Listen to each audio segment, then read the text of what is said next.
Our speaker today is Helen Hutchison. Ms. Hutchison has been a member of the League of Women Voters since she was 18 years old. That is some sort of record, no doubt. She grew up in Claremont, Southern California, attended Pomona College, and went on to live in the four corners of the United States over her working career. She lived in Massachusetts, to Georgia, Oregon, and then back into California, where she has lived in Claremont, Los Angeles, and now in the Oakland area. The League has provided her a way to connect to each of these communities where she's lived quickly, while building an impressive resume of positions along the way. Ms. Hutchison was the president of the League of Women Voters in Oakland between 2003 and 2007. She served on the boards of Claremont, Clackamas County, and Oakland Leagues, and in a variety of other roles. Currently, she sits on the board of the California League after serving as its most recent past president. Professionally, Helen is the retired computer systems analyst. She worships at Montclair Presbyterian Church in Oakland, and she is a foster care volunteer at the East Bay SPCA. She's married, has 2 grown children, and 1 grandchild. Please welcome Helen Hutchison. Thank you so much. I'm going to share my screen so you'll see some slides. And I need to shut that down. Okay. So thanks for inviting me, and I'm really happy to talk about what's on the ballot. I hope that people have been waiting for this to be able to vote, and that you'll return your ballots very quickly after that. So just a quick reminder that on votersedge.org, you find information about both candidates and ballot measures, including who's financing them. So that is resources from the League of Women Voters and from MapLight. Another reminder just about my role here. I am not doing a neutral pros and cons presentation. That would be under the education arm. I am definitely doing an advocacy talk. So I will talk about each measure, but then I'm also going to talk about what the League's position is on it, and why we have that position or why we don't have a position. So we're going to do the 12 California state propositions, and starting from the top with Proposition 14, which is about stem cell research. In 2004, California voters approved $3 billion in bonds for stem cell research and studies, and we created a new institute to oversee that work. This was at least in part due to the US ban on investing in stem cell research, in particular in fetal stem cells. Since that time, so since 2004, the US has changed that policy and now is providing federal money for investment in stem cell research, including fetal stem cells. The original California bond money from 2004 is now essentially all gone. What Prop 14 would do is approve an additional $5.5 billion in new bonds, so almost twice as much as we did in 2004. In addition, it makes a few changes to the original measure, including that any money generated by the research that's funded has to go into patient care. The previous bond measure said that the state, if there was money that accrued from that research, that it could go into the state general fund. And the other thing change that this one makes is that it specifically allocates about a quarter of the money for neurological diseases like Alzheimer's and Parkinson's disease and other those kinds of diseases. So this will show you who's funding the yes and the no side. There is currently no money being spent against this measure.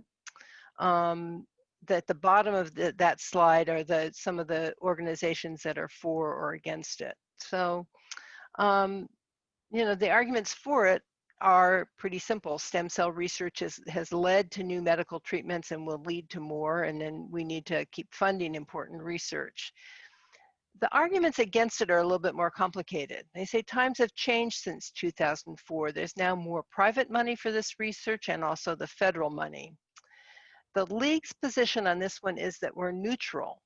Then by neutral, we mean that we have positions from which we could act, but they're conflicting.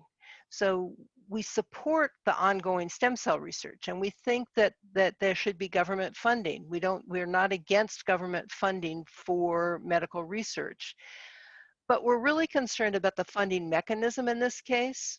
It's using general obligation bonds. And from a league position point of view, general obligation bonds are designed for long-term financing of capital expenses and not for projects like this one. So, you know, we end up in this conflicting and kind of leave that one up to you to decide. I'm going to move on to my favorite ballot measure on my favorite measure on this ballot, Prop 15. In 1978, California voters passed Prop 13, and that set the statewide property tax rate at 1% and also fixed the assessment for each property in California until it was sold. A reminder that property tax is a major source of funding for schools, for counties, for cities, special districts, all those local government entities. Prop 15 would change the rules for commercial property and only for commercial property.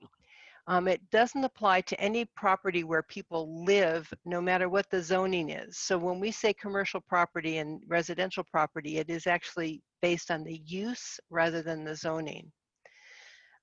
Commercial property would be reassessed every 3 years.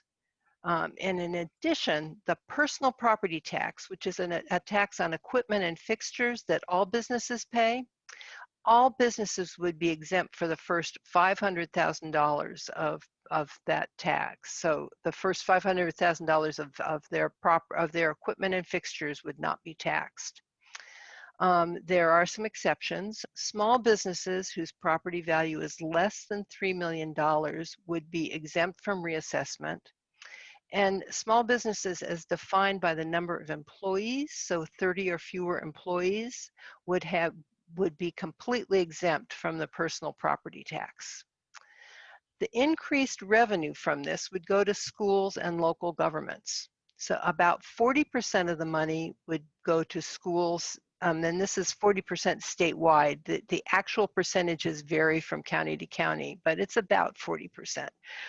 So that 40% of the money that goes to schools would be distributed statewide using the LCFF, the local control funding formula that we currently use to allocate state money, and it's an equity formula. So schools that have more high needs students, that includes English language learners, children on free and reduced lunch, foster children, all of those kinds of things, they get more money. So and then the balance of the money, the balance of that, the 60% would go to local governments, and those are the cities and counties and special districts.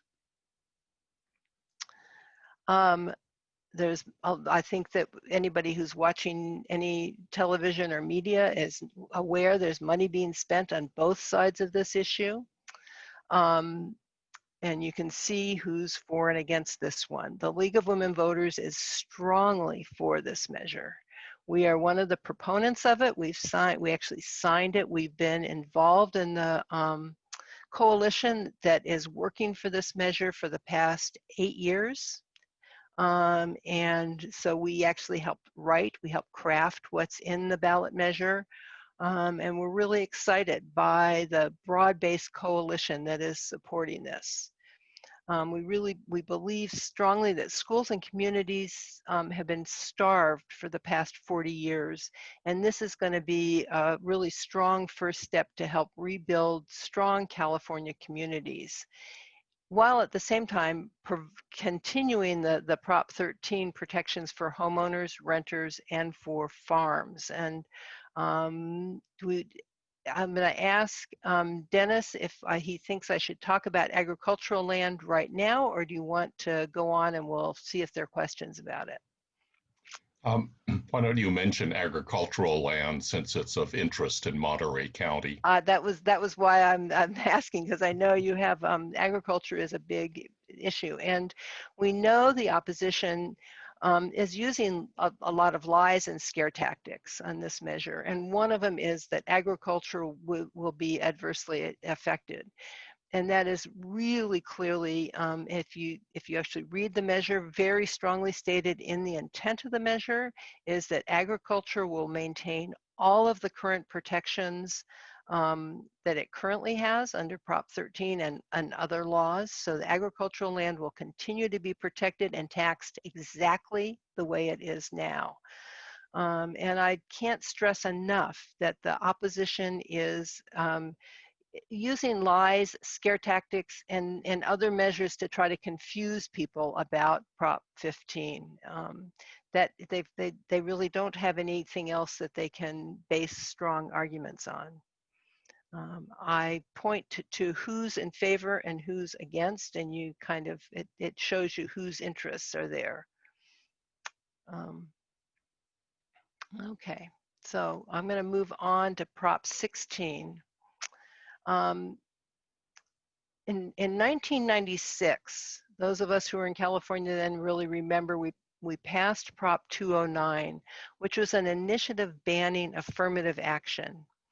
It means that you cannot consider race, sex, color, ethnicity, national origin in California public employment, public education, or public contracting. So anything involved with the government or schools, public schools. What Prop 16 would do is repeal Prop 209. So we'd go back to where we were before 1996. Before the ban, we had an increase in jobs and school slots for people of color and women. Since 1996, there has been regression. We have had backsliding, including fewer underrepresented people in management and other top jobs in government. Again, this is showing the for and against. There's strong spending for this measure, not a lot against it. The League of Women Voters is strongly in support of this. We were opposed to Prop 209 when it first passed, and so we're happy to see that its repeal is coming forward.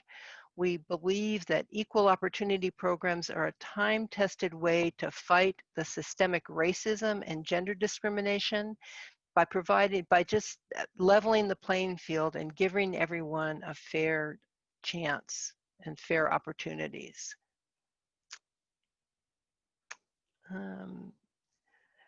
Prop 17 has to do with voting rights.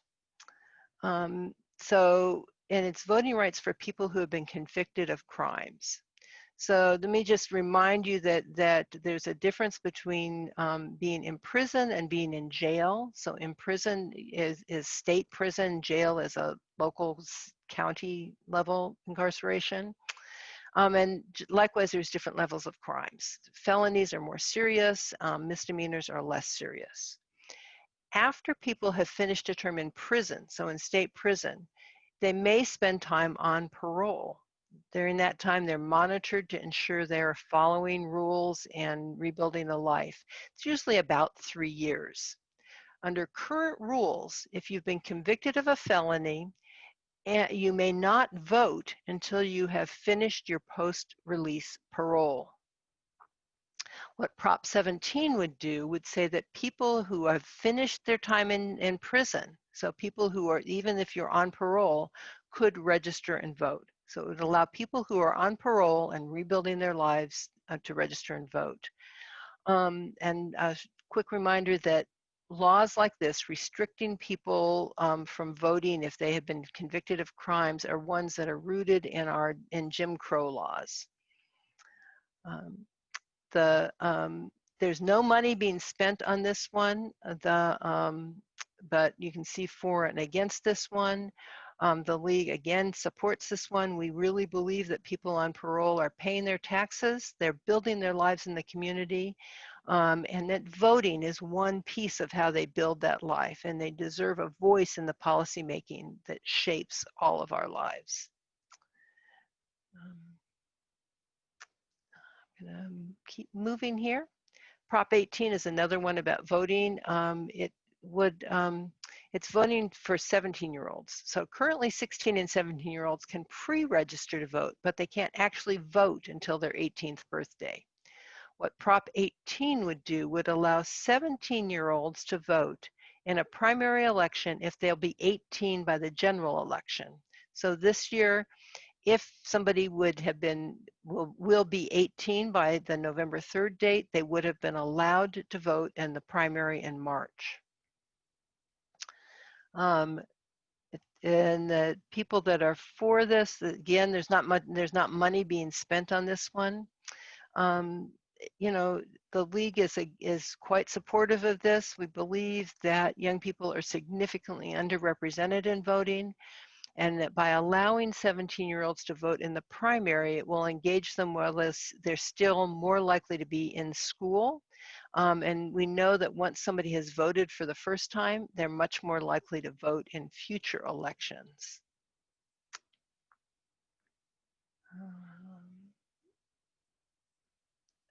Prop 19 is another one about property taxes. Currently, people who are 55 and older can transfer a lower property tax valuation, so property tax valuation to a new home if you're within some counties, and you can only do it once in a lifetime. This transfer also applies to those with disabilities or who lose a home in a natural disaster. The other thing you need to know about current law is that if you inherit a home, you can keep that lower property tax valuation no matter what you do, no matter how you use the home. So what Prop 19 would do is two different things. It expands the ability to transfer that lower property tax valuation, and it would apply anywhere in the state. It would happen up to 3 times, and it includes moving to a more expensive home. So you could, if you say you've owned your home for 30 years and you want to move someplace to be closer to family, and the house is going to be more expensive, you could take that chunk of the valuation and apply it to your new home, and the valuation of that new home would be lower for your property taxes.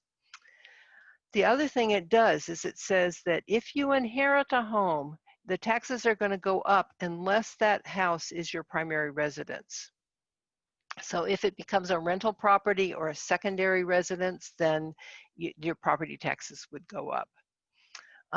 And then it also says that the increased revenue from this, and it's not quite clear that, you know, how much increased revenue there would be, but that whatever increased revenue there would be would go into special fund, and it would be to support fire suppression. So this one, there's a lot of people, a lot of groups for it, and a number of groups against it. The League is against this one. We think it's offering a tax break to those who don't really need it. We're providing it by providing a tax break to seniors.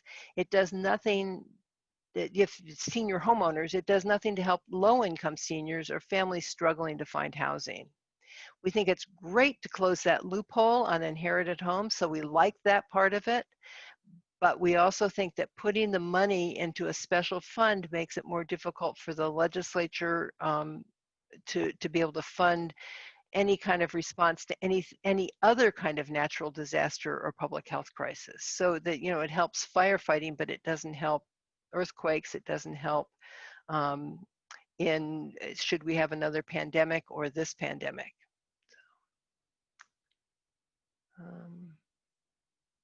And this, I will point out that this is one where the League of Women Voters and Howard Jarvis taxpayers are on the same side of the issue for different reasons, but we do agree that people should vote no on this measure. Prop 20 is about criminal justice reforms. So over the past 10 years, we've passed 3 measures that have done various things that and about criminal justice, and they have helped. They're designed to help reduce the state prison population. What Prop 20 would do is change provisions in some of the provisions of those 3 measures. It would say that some theft and fraud that is currently misdemeanor would be allowed to be prosecuted as felonies. It would require the collection of DNA from people convicted of misdemeanor crimes. It would create a specific list of criteria that the parole board would need to use in considering whether or not to grant parole. And it would expand the list of crimes that are defined as violent. So it rolls back some of those reforms that we've made over the past 10 years. The League is pretty strongly says no on this one. We've made progress in reducing the prison population, and we've been creating a more effective and a more equitable public safety system. We're not saying we're there yet, but we're moving in that direction. Prop 20 would roll back many of those advancements and send us in the wrong direction when we actually have momentum towards a smart justice that increases our public safety and reduces the cost to the state at the same time.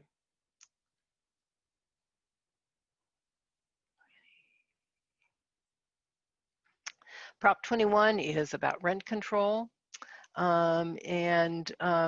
Currently state law that's known as the Costa-Hawkins law prevents rent control on single family homes and houses that are built after any housing that's built after February 1995.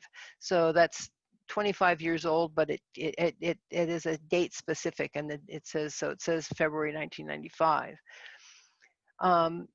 We had an attempt to completely abolish this law several years ago, and that failed. This is another attempt, but it's not a complete ban. It would, again, what it says is local governments may institute rent control, may enact rent control, and they can do it on housing that is more than 15 years old. So instead of having the date certain we have now, it would be a rolling time period, because it just says you go back 15 years, and then if it's more than 15 years old, you can have rent control on it. It allows up to a 15% increase over 3 years. It applies to any duplexes or larger buildings, and has a guarantee that landlords can earn what they consider a reasonable amount of money. The League's position is that we're neutral on this one, and I'll tell you about that and then tell you some of the arguments for and against. We really strongly support efforts to help resolve our housing crisis. We know that California is in really desperate, and rent control is one strategy, and it can be quite effective, but only in the short term. Our studies have shown that in the long term, it may impact, the long-term impact may actually stifle building of high density and more affordable housing.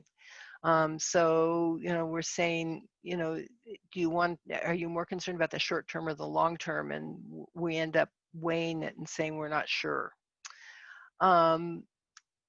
People, the arguments for it are clearly that rent control helps families stay put in stable housing. This also does ensure that landlords can earn some reasonable profit.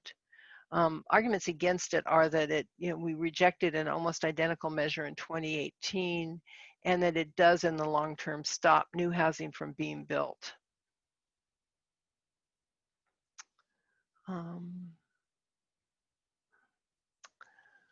Prop 22 is the Uber and Lyft one. And this measure, this is the big spending measure. So the way things work is that if you're an employee of a company, you get benefits. That includes some legal protection, minimum wage, overtime, unemployment insurance, workers' comp, those kinds of things are guaranteed if you're an employee of a company. Independent contractors have none of that and no legal protections. In 2019, the legislature passed a bill called AB 5 that limits the ability of companies to hire independent contractors. And in amongst all of that, it said that rideshares and delivery companies have to provide employee protections and benefits to drivers. Since it passed, the legislature has created various carve-outs, but has not included the rideshare and delivery drivers. Some of the carve-outs that some examples are musicians, doctors. So, you know, the legislature has considered various carve-outs, but not this one. What Prop 22 would do would reclassify app-based drivers as independent contractors, unless the company does three things. It would have to set the driver's hours, require drivers to accept rides or deliveries, and restrict whether they work for other companies. So if they did all three of those, then they would be employees, but only if they did all three of those. It would also require that drivers would be paid at least 120% of the minimum wage, but that's only for each hour actually spent driving. So the time they spend waiting or preparing would not count. Companies would need to provide drivers with a health insurance stipend, depending upon the number of hours that they work. The companies would also have to provide insurance to cover medical expenses when the driver is injured on the job. So essentially comparable to workers' comp kinds of insurance. The drivers would be restricted from driving more than 12 hours a day. So the league, it doesn't have a position to cover this. We have not studied employment law, so we really don't know how to act on this one. You can see who's for and against it. I'm sure that you know there's lots of money being spent on both sides of this. The arguments for it are that it would allow AB 5 to go into effect. If you allowed AB 5 to go into effect for drivers, you'd have longer wait times, higher prices, less access to rideshare and delivery systems. And that this measure would actually improve the delivery and rideshare work. The arguments against it are that it eliminates basic workplace protections that are standard in the United States, and it replaces them with lower guaranteed earnings. And AB 5 doesn't limit driver flexibility. So, Prop 23 has to do with kidney dialysis. It's another, a number of these we've seen before. This is kind of part of an ongoing dispute between the owners and employees of dialysis clinics. Prop 23 would require dialysis clinics to have a doctor present during all treatment hours. They would have to increase their reporting on dialysis-related infections, and clinics would also need permission to close or reduce services. And this is another one where the league is neutral.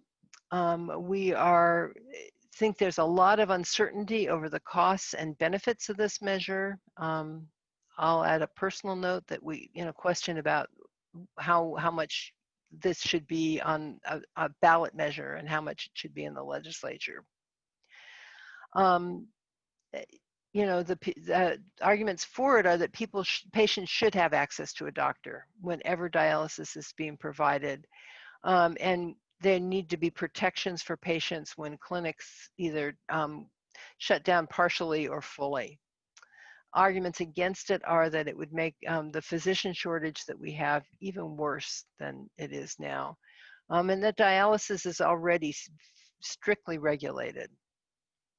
And you can see there's, I mean, who's for and against it. The most of the money against this one is coming from the companies that own the dialysis clinics, and for the measure are coming from SEIU, the union that's trying to organize the workers at the clinics. Prop 24 is a pretty confusing one. About data privacy. In 2018, the legislature passed the Consumer Privacy Act. It helps us as consumers identify the kind of data that's being collected on us. What Prop 24 would do, was to change the Consumer Privacy Act that was passed in 2018. It changes the criteria for who would have to comply, including raising thresholds for the number of individuals they collect data on. Consumers would be able to direct a business to not use personal data for anything other than the delivery of service, but you'd have to do it on a business by business basis. There are higher penalties, but then less room to rectify those violations. It would create a new agency to take over enforcement. And it would expand what are called pay for privacy programs, which are loyalty programs that guarantee your privacy, but you have to pay for them. The League, after a lot of studying, a lot of discussion, had concluded that we were against this. We think there are some beneficial elements to it, but it's really far too complex. If you look at your voter guide, it's 52 pages long. And it has impacts and nuances that are too difficult for voters to actually discern. Some of the rollbacks are concerning.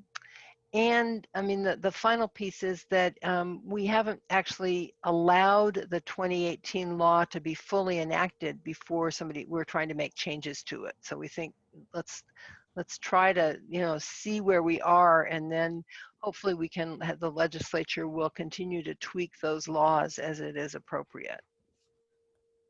In the money that's being spent for it, Mr. McTaggart, who is the main spender in this one, actually is the one who wrote this measure. So, and then the final measure on the ballot is Prop 25, which would end the money bail system. This is actually a referendum on a law. SB 10 was passed in 2018. What we're being asked in Prop 25 is, should SB 10 be enacted? What SB 10 would do would end the money bail system and replace it with a system of risk assessment. It did not go into effect because of this referendum. So Prop 25 would allow it to go into effect. So we'd replace the cash bail system with a risk assessment system. The state would still have to create that system. The League's position is, we say yes, we should allow SB 10 to be enacted. The new law, SB 10, is not perfect, and we're very clear that we actually, in the end, didn't support SB 10 because the system didn't look really good to us. But we think that we need to vote yes on this and then make changes in the legislature. If you vote no, if you vote against this one, the current money bail system will be enshrined in law, and the legislature will be prevented from actually passing another version of SB 10. There's case law that is pretty strongly about that one that we think is, so we're strongly urging people to vote yes, and then know that we're going to be coming back to you and asking you to help us lobby our legislators to make sure that the risk assessment system is created in a much more equitable fashion than may be in the law. We need to go back and tweak it. So my final slide here is one that's pretty darn busy, but it just shows the relative size of donations for ballot measures. And on the shades of blue on the left is money being spent for yes votes. Shades of red and on the right is money being spent for the no votes. And you'll see, I mean, Prop 22 is the one where there is the most spending, but there's a couple others that are pretty darn big also. And it shows who's spending and how much money and where it's all going. So I'm going to then say questions, and I'll stop sharing so that I can see people's faces and let Howard ask some questions. Okay, Helen, this is Dennis. Dennis, yeah. Yes, yeah, Dennis, I'm sorry. Thank you. That was fabulous. I'm a little chagrined because I'm doing the pros and cons, and I see that I can really tighten up my presentation based on your approach. Thank you. I have to say, I tend to do what I call it's kind of easy voter guide plus presentation and then wait for questions. Okay. So I'm hoping for the questions. So Howard, we only have 25 people, so I'm going to ask a couple of questions that came in on chat, but maybe you would like to just recognize people and they can unmute themselves and speak to Helen directly. Sure. I was looking at the raise hand, but I don't see that. Can someone help me? If you click on participants at the very bottom, then you'll see a list of participants over on the right. And there should be something. Oh, you don't see raise hand because you're a host, a co-host. I don't see raise hand either, but the people who are just participants would say raise hand, would see a raise hand there. Or Howard, we could do this like a presidential press conference, and everyone will yell at once, and you'll pick some name out. And but okay, everybody who's on this are very polite people, so I think one way or the other, people will be able to get through. So Helen, we have a question on Prop 15. Will there be a big tax increase if Prop 15 passes? In other words, will these larger businesses be hit with a large increase all at once? There will be an increase, and it will be for businesses who own property, have owned property for years and years and years, and so their current property is way underassessed. The examples that we like to give are Disneyland, Chevron, some of the big kind of property owners like Blackstone. So they, yes, their taxes are going to go up, and then that revenue is going to come into California. That revenue is currently going into pockets of shareholders or out-of-state people. For in the case of Blackstone, it's not shareholders. They have not been giving us a discount, so I don't think that in that time, I have not been seeing a Prop 13 discount at the local Chevron store, gas station. Thank you. Another one on Prop 15 is someone was puzzled by why the Black and Hispanic Chambers of Commerce oppose Prop 15. You know anything about that group? I can speak to that. I can't say what's going on, what went into their decision making. But I will point out that there were some significant donations from business entities into those organizations that were concurrent. They're about the same time as those endorsements came around. The last one on Prop 15, is it true that trees and vines, I guess they're talking about wine vines will be taxed? No, they are not taxed now, and they will not be. The taxing will stay exactly as it is now. So. Okay, Howard, I'm going to turn it over to you to recognize people to ask Helen any additional questions. Okay, I only see a few faces here. I don't see hands, but if you don't have your video on. So I don't see any other hands. Does anyone see hands?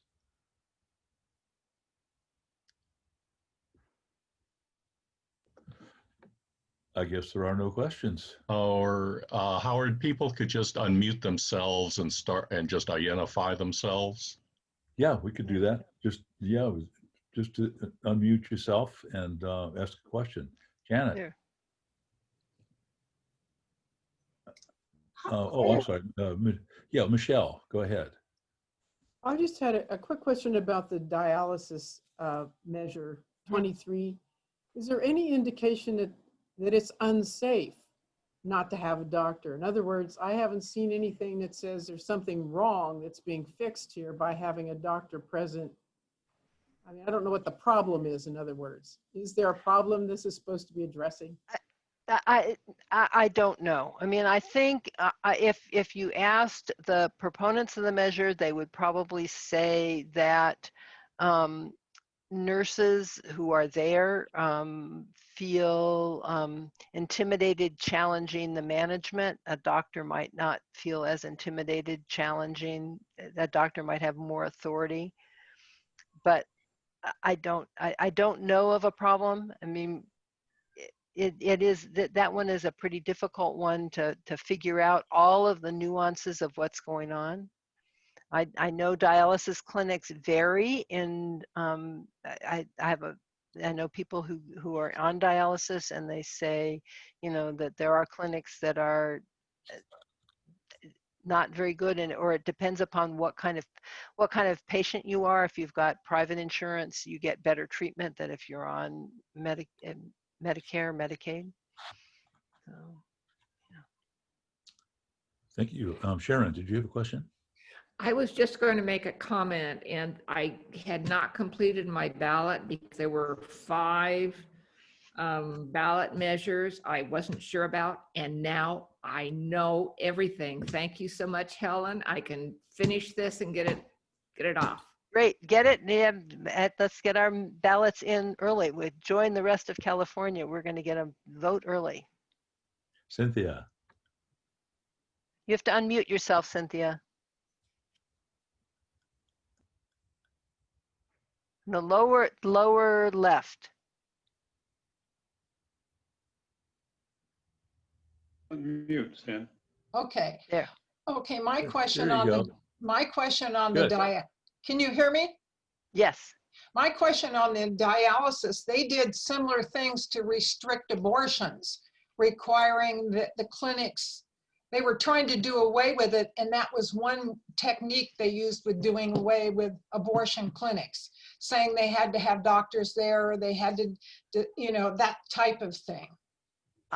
I would say this is you are absolutely correct. The interests of who is who's doing that is different. In this case, it is employee groups. So it was not employee groups at abortion clinics that were proposing that. So this is, I think that you can't, it's not an equal, you need to know who it is that's suggesting this. And I do care that employees are suggesting that, because I think they're the ones who see day to day what's going on. But yeah. However, the physicians are always immediately on call and not very far away, so most crises could be averted. Right, and patients all have their own doctors too, so. Right. Yeah. So if it's a cost issue, try to keep the cost down, because ongoing all the time is very expensive. Howard, Bev Bean had her hand up. I did not see that.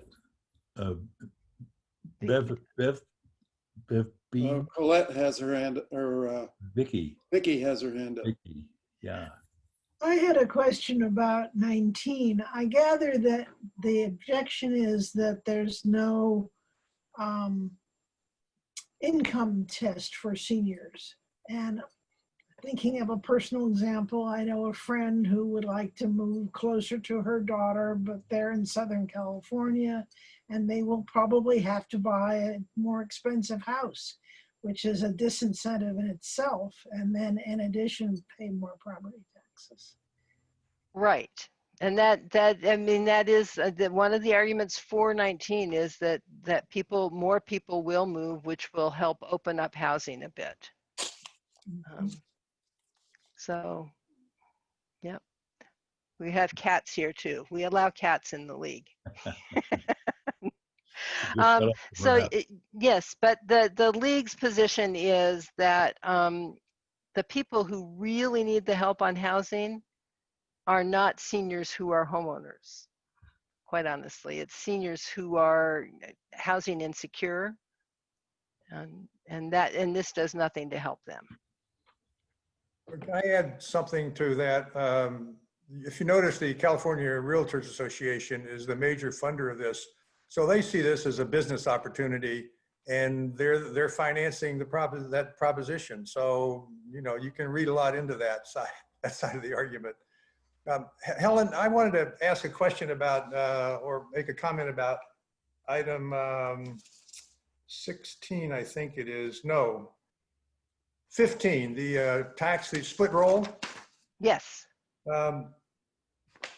It seems to me one of the critical arguments in favor of doing that is that when Prop 13 originally in the late 70s, the general state income, the level of income, regardless of the amount, was pretty much evenly split between industrial, commercial property taxes and residential taxes. And it was about 50-50 statewide, and it fluctuated, but it was about 50-50. But in the last 40 years, it's shifted to about residential covering close to 70%, at least 2/3 or so. And then the commercial industrial side of that revenue stream or tax stream is down about 35%. That's absolutely correct. And the other piece of it is that the businesses are on an uneven playing field. So newer businesses are paying at, if you are paying at or near market value, whereas older businesses are paying much lower property taxes. And so if you reassess commercial property once every 3 years, then everybody's on the same level playing field. And it is part of why some of the newer startup businesses really support this measure. Well, and it seems like it's an argument about we're trying to create a balance in the state. It's not just who's gaming the system somehow. Yes. And it was a balance when it was passed, and now it's way out of balance. It's correcting. It's like a market correction, in my kind of opinion. That's a piece of it. I mean, I think really the strongest argument is that what's happened is that revenues for local governments have really plummeted, and we see that, and we see that local communities want more funding by the number of parcel taxes and other kinds of things, nickel and dime kinds of taxes that we pass to try to fund our schools or our libraries or our parks or whatever. I mean, I'm not sure what's going on in Monterey County, but I can tell you that here in Oakland, we pass things like that on a regular basis because we really want to have more funding. What this does is it provides that money on a much more equitable footing and really substantially more. I just want to add that I loved your visual right at the end where you gave a graphic about the red and the blue and the size of the money. Isn't that a good one? That's why I put that slide in there, because it's like, whoa, whose interests are there that are paying all that money? Yeah. Helen, this is Dennis. A questioner asked if you would repeat what the league's position on Prop 22, the gig economy employees. We have no position, and it's because we have not studied employment law. so we don't have a position, we don't have anything from which to act on that one. So, sorry. I should also mention that Prop 22 is the most expensive proposition ever run in California. It's a good time to own radio or television stations and printing houses. Yeah, and I mean, Uber and Lyft and some of the other companies have said that they will leave the state if this doesn't pass. We'll see if that happens.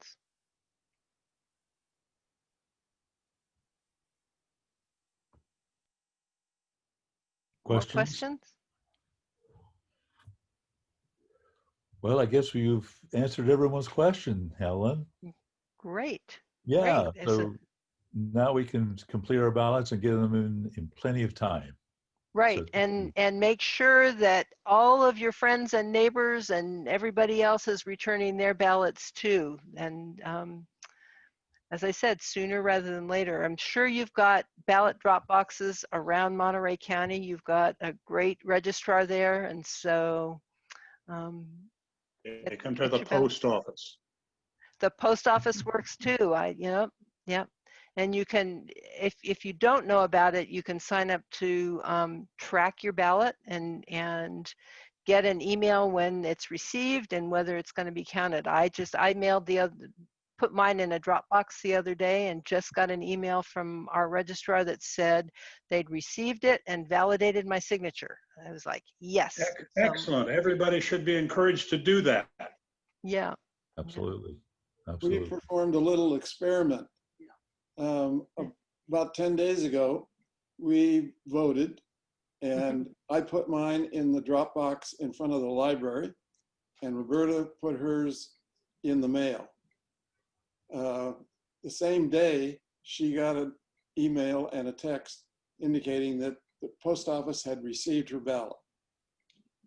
The next day, I got a message from the elections department saying that my ballot had been received and would be counted.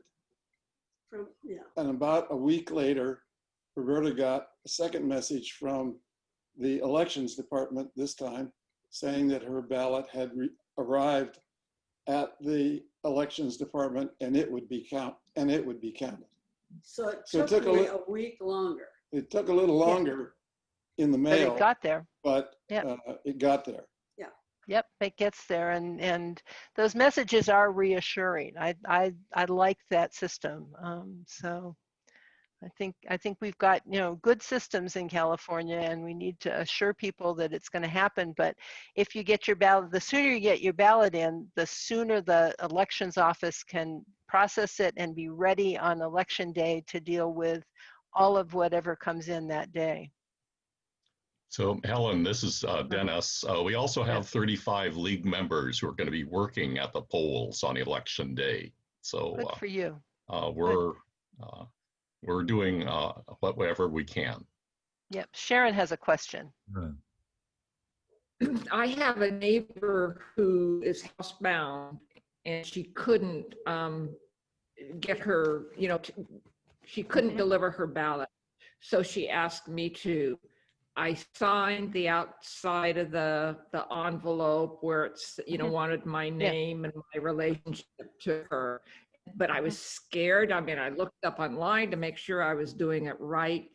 Can you have any words to reassure people who do want to help those who can't get out? You did exactly right. And I will assure you that in California, even if you had not actually signed, it would still be counted. We'd like, it is a good thing to do to sign about who's delivering it, and that you either put it in the mail or you put it in an official drop box. But, do whatever you can to help those neighbors, friends, family, whoever it is, get their ballots returned. So. What about the idea of all the different problems that can happen with the ballots, like the harvesting, the bunching, the dumping and stuff? So there are some reports of ballots in California, some unofficial ballot return boxes. I think that the Secretary of State and the Attorney General are on top of that. So, you know, you look for the official county seal for a drop box. Go to the mailbox. I think a lot of you, I'm not sure your county seat is there in Monterey, correct? So Selena. you could, I mean, I happen to live in Oakland, and I'm very close to the county courthouse, which is where our registrar is.